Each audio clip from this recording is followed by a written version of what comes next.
Welcome, Dr. James Beckett, Sports Card Insights here with Tanner Jones. We're going to talk about buying and selling in bulk, buying collections, buying accumulations, buying lots. And that's fun. It's not for everybody. You probably need to have some experience, probably on the selling side and the buying side, because it isn't buying it right if you can't sell it right eventually. On the other hand, if you're buying a large lot of things and there's a few items in there that you really want, then you just suffer the fact that there's some cards in there you don't want and they're not of great importance to you. But thanks card company sponsors for making the cards that we chase: Topps, Panini, and Upper Deck, Heritage Auctions, Huggins & Scott Auctions, Mike Stadium Sports Cards, Burbank Sports Cards, ComC.com, and Beckett Media, Beckett Grading, Beckett Authentication. This would be like a port sale at ComC. This would be like going to a card show and buying the whole box, whether it's on the table or under the table, and I've done that. I'm actually way better at buying than I am at selling. But Tanner, welcome to the show. What's your experience? Because I remember from talking to you that you had at one time accumulated a lot of cards, and it sure wasn't by buying them one at a time, and then lowered your inventory, and that wasn't one at a time either. So welcome, and let's hear your take on this. So there are two things in this hobby that I'm extremely excited about. So number one is finding a card that I've been looking for forever. But the other thing is the treasure hunt of buying a huge collection. I have so many stories about collections that I've bought and sold in the past, and I call it cardboard alchemy. When you can buy a collection, let's say you spend $1,000 on a massive collection, go through them, sell them, and keep some cards after you make profit that you really want to keep. To me, that's like my box buying, I guess. There's people that love busting boxes and packs and cases. That's not for me, really. I don't really do that. It's the actual collections themselves. It's so fun. It's a form of, you're going to buy something, you're buying a box. You can peek at it. You can't go through it exhaustively. Usually you don't have time. You may have bought it at an auction or at a show. So you didn't get an inventory list. You just looked at it and said, okay, I think I'm interested. I'll buy the whole box. What's the price? And then you figure out, is there real good stuff in there, pretty good stuff, not so good, and have fun going through it. Yeah, absolutely. One time specifically, I actually ended up going to this guy's house, probably 800 square foot house, and it was loaded with cards. He had them as his nightstand, like the actual boxes of the cards as his nightstand. In the area in the kitchen where there's supposed to be a refrigerator, there were more boxes of baseball cards. You go out into his carport, what was underneath the tarp wasn't a car, it was baseball cards. So I ended up buying that, and it took 4 or 5 trips in my minivan to get back to the house, but it was so fun. I love that stuff. Okay. Is the thrill basically you're going to find buried treasure? There's going to be something in there that's surprisingly good, or is it a quantity thing? The quantity doesn't really excite me all that much, except it means there's more chances to find something interesting. If I get a 5,000 count box of 1988 Donruss, not too terribly exciting to me, because you can pop the top and you can actually tell, obviously, what the cards are typically going to be. You want to see it mixed up like crazy. When you dive in and say, oh, there's some 1976 tops in here. Oh, there's maybe a 1959 Fleer Ted Williams, 1991 Donruss. That's the fun part. I think I found that it's easier to sell cheap cards and expensive cards, but not in between. Yeah. It's hard to sell the in-between cards, like a base card of a really good player, a low-level insert. There's a certain level to where they're not commons. They can't go in the penny box, but they're not good enough to list on ComC or on eBay. And if you bulk those out so that you put some good stuff in there, or you just advertise it and try to sell it at a wholesale price? Yeah, generally speaking, when it comes to the mid-level stuff, I'll put it in bulk and sell it that way. I don't like listing cards one at a time. There's a lot of dealer friends that take a lot of the cards that I get. So once I'm done having my fun with them, I typically move them on to them. I'm a math guy, but how good are you at estimating the quantity? It's a super monster box is supposed to be 5,000 count. An 800 count box is supposed to be 800. But with modern cards, no way. You penny sleeve them, no way. And so these double shoes, if you they're top loaders in there. Do you have some guidelines that you use? Because I've seen eBay ads where they talk about 800 box, and you can see it's totally full, but there aren't more than 400 cards in there. Based on the width of the cards. So do you do that math? Because I don't think you can expect the person to count it all. If it's a really big collection, I do try to do it by eye, taking into consideration that, the shoe boxes are probably not going to be full, probably be sleeved. And so one example I had is somebody advertised that they had 1 million cards in the garage. So I went down there. I'm pulling out some boxes. They had 1,000 count boxes of 1990 Upper Deck Eric Anthony, a bunch of stuff like that's brutal. Like who's gonna? So, anyways, I look back. I take a step back and I start doing a little bit of counting. I go, I don't think there's more than 200,000 cards here. And so the guys explained to me. So these have 5,000. These are 5,000 count boxes. These are 3,200s. These are 1,600s. These are 2,700s. And none of these are really full completely. And even if they were full, it'd only come up to be about 250,000. So yeah, definitely some sort of mental calculation has to happen where if you go to buy a big collection. A million cards. Show me 200 Super Monster boxes that are totally full. Mm-hmm. That's how you get to 1 million. And 200, that's filling up a garage. No, yeah, my garage has been filled like that before. I know what 1 million cards looks like, and that guy didn't have 1 million. Even 100,000 cards is a lot. I bought a 100,000 card lot from Huggins and Scott a number of years ago. I have a large 4-door sedan, and the trunk, the shotgun seat, the back seat, the floorboard, it was totally full. I had to go down to the freight depot and depalletize these monster boxes. And they weren't all monster boxes. Some of them were other things. And I'm just sticking them in there.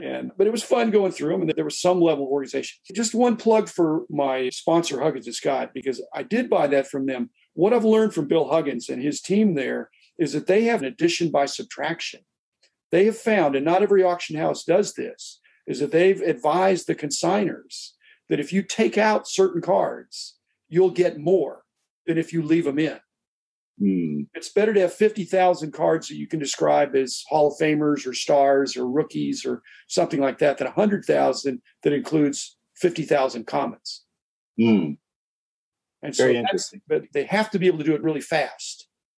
Yeah, it's a lot of work to go through it. It's a labor of love. For me personally, I could not do this if it were stamps. It just wouldn't be fun. But yeah, it's great to be able to go through these big collections. I actually did a deal a number of years ago with another former dealer for 6 million cards. That's a lot of cardboard. And it's still not even a deal that's been completed even after a decade plus. In fact, the last haul I did was 150,000 cards, which are in my garage now. That I picked up from them about 3 or 4 weeks ago.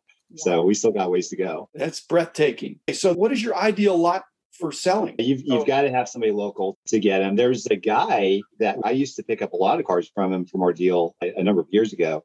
This guy would come down from Kansas with a U-Haul, and he would pick up basically all of my excess from my garage and drive on back. And his understanding was they were all commons, and he was okay with it. And he liked sorting them my team and everything. And he would come up, I think he did that for 3 years running, if I remember correctly. It's funny where you find all these different collectors and hear about their different tastes.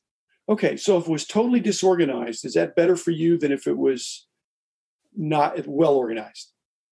I love disorganization when it comes to collections. I think I do too, because I think you get a better price because there are less people that are interested. It's less competition that want to go through the cards. Okay, having said that, have you ever enlisted some other collectors, either paying them in money or cards or just with the fun of it to come over and have a sorting party? Because I have done that. I don't really know too terribly many collectors around here locally, to be honest with you. So if I did, it would probably be a YouTube thing, and I'm the only one actually handling the cards.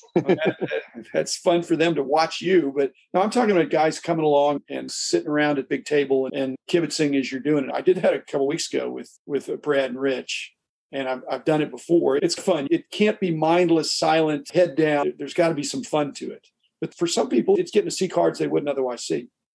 I love it. I just don't really know anybody locally, unfortunately. So, but if you're ever in the Houston area, you're welcome to come down. We can put a fan out in the garage and go through some of them. You bet. Well, that's. I guess I could make the same offer if you're up here. I think I'm never going to run out of cards to sort, Tanner, and it sounds like you won't either. It's pretty amazing. My wife says, "Are you ever going to run out of episodes?" Not only am I not going to run out of episodes or topics to talk about, I'm not going to run out of cards anytime soon either. Even though I'm trying to reduce my cards by 1% a month, which I'm failing at that, but I am selling off some cards. So you would not buy a Jose Canseco lot at any price if you thought you didn't need any of the cards. The reseller side of me would kick in. I've actually bought out 2 super collectors in this past year of Canseco. But what I did was I've probably kept 10, 20, 30 cards from each collection, and I sold the rest of them. But if it's like 91 tops or $90, unless I see I can make money off of them, then not really, because I don't really care much about doubles myself. So these super collectors that you took out and you pulled out your 20 or 30, then you had a built-in kind of understanding of how you could price it what was left. There was still good stuff in there. What platform did you use? Yeah. So mainly I know these other Conseco super collectors. I was able to do a lot of private deals. The power or the most exciting was not making the money, is being able to have a tremendous trade bait and go to these other guys and get cards that would never in a million years sell me these cards, or say, hey, will you trade for this and this? And so there's some cards that it might be a nice patch that I really liked. And I go, hey, I've got these 3 1-of-1s. And will you take these 3 1-of-1s and trade these for that patch card? And they go, Tanner's nuts. He's offering 3 1-of-1s, but I wouldn't have otherwise. So that's where the main fun was for me. So you don't have any kind of a sunk cost theory on that, or do you? You just say, I already have these. They're already amortized. I've already paid for them based on this other big deal. And so what I have in them is not as important as being able to cash them in for something that I really want. It really depends. There's a lot of thoughts in my head as well as my heart. It's very difficult to be analytical, especially when it comes to Conseco stuff. But I do feel that the almighty 1-of-1 is not nearly as important nowadays as they once were, just because there are hundreds of them being made almost a month. When it comes to the new Topps or Panini 1-of-1, I might not place nearly as much value on those as I would say a 2000 Upper Deck game patch or something that's really nice. Yeah. When I was at the show recently, up here, there were just lots of activity, but so many people were checking the comps. And I'm realizing that when you buy a collection, you just can't, the transaction is not going to be on hold at a show, at least, while you research the comps on a monster box of cards. You just can't. It's not comparable. You might, if there's a run of a certain kind of insert or certain kind of card, you need to have an idea. And I feel that's my edge. It might be your edge after having experience of seeing what cards are selling for, to know what you can pay. And it's still a good deal for the seller, but it's a good deal for you as the buyer. I think it gives you a tremendous edge if you can actually do it in your head and get a good idea. I used to go to card shows and buy out tables. And there was a lot of anxiety that I was running, because you're looking at this dealer that has, say, 20 boxes of monster cards where there's 25 cents or $1 per card, and you're trying to go really fast in your head. It definitely is very helpful to be able to do this stuff in your head, but that comes with putting time into the hobby and seeing what things buy. It's not just time in the hobby, it's time doing that. An academic exercise is very different. As you said, there's a visceral thing when you're looking at the box and you're doing the math, and the math gets to be pretty big if you're looking at retail values, potential retail values. But what cards sell for is, especially in bulk, is going to be a fraction of what you might be able to sell them for if you could sell them card by card. And then, of course, when they're just in a monster box, even if they're sleeved, they're dinged a little bit. They're probably not gradable in many cases. So you use eBay, you use ComC, and what else? Are you doing Facebook, Instagram? Yeah, so I used to do Craigslist, but Facebook Marketplace, Facebook groups has been tremendous. I'll use my YouTube channel to showcase some things as well. Oh, also forums that have been really good to post on. The more eyeballs you can get on your listing, the easier and quicker they'll probably sell. And you're pricing to sell, because I think people don't like it if you put a too high a price on something. Yeah, so there's psychology that goes into it, where if you have something at a certain price that's really high, you can anger some people. But for me personally, it depends on the card. If it's bulk, a lot of times I'll price it to sell. But if there's some really special cards, I'll try to put it slightly higher than I'm hoping to get. So that way I can field a few offers and everything, because everybody wants to haggle and everything. And I understand that. But I don't want to say, oh, hey, look at this special 1-of-1 card. It's going to be $100,000 or whatever, because people will just laugh and then you lose a sale. Yeah. So what percentage of the hobby you think thinks like this? I think it's 5% at most, the people that want to buy a collection. In the old days, it was a lot higher. I think it's a small percentage of people that are interested in buying the whole box. They'd rather just buy the ones they want. Do you agree? Oh, yeah, I completely agree. It's a very tiny percentage, because some people see this as work, whereas somebody like you and me might say, this is a hobby. This is, yeah, absolutely. I love it. Thanks, Tanner. Thanks, listeners. That was fun. I'll be back again tomorrow with another episode. The man in the house of cards.